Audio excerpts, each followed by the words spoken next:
Bonjour chers frères et sœurs dans le Seigneur. Dans le cadre de nos méditations sur le thème de l'assurance du salut, voici la capsule 35 intitulée Causer la perte d'un frère, partie 2. Voici l'exhortation de Romains 14, verset 15. Ne va pas pour un aliment causer la perte de celui pour qui Christ est mort. L'expression causer la perte se réfère-t-elle à la possibilité de perdre son salut? Pour répondre à cette question, nous avons divisé le contexte en 3 blocs. Le premier s'étend du verset 1er du chapitre 14 au verset 12. Dans cette section, Paul nous demande de respecter nos frères et sœurs dans la foi pour 3 raisons.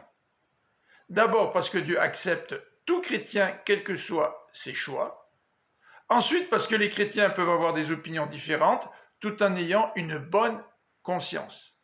Et troisièmement, parce que chacun rendra des comptes à Dieu. Voilà ce que nous avons vu dans la capsule précédente. Dans le deuxième bloc, qui s'étend de Romains 14, verset 13 jusqu'au verset 23, Paul nous demande de nous soucier des frères et des sœurs pour 3 raisons. Premièrement, l'amour. Par amour envers notre frère, ne soyons pas pour lui une occasion de chute. Verset 15a.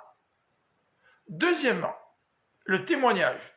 Le témoignage envers Dieu, soyons agréables au Seigneur, et le témoignage envers les hommes pour qu'ils nous estiment, verset 18.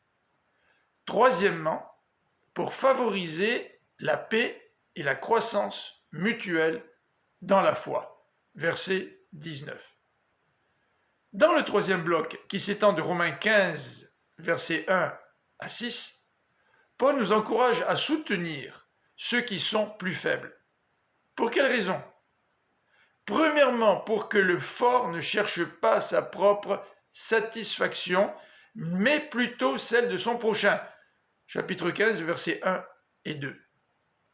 Deuxièmement, pour que le fort suive l'exemple de Christ. Chapitre 15, verset 3. Troisièmement, pour manifester la gloire de Dieu. Verset 6. Voilà, je vous souhaite une bonne fin de journée, que le Seigneur vous bénisse, à bientôt.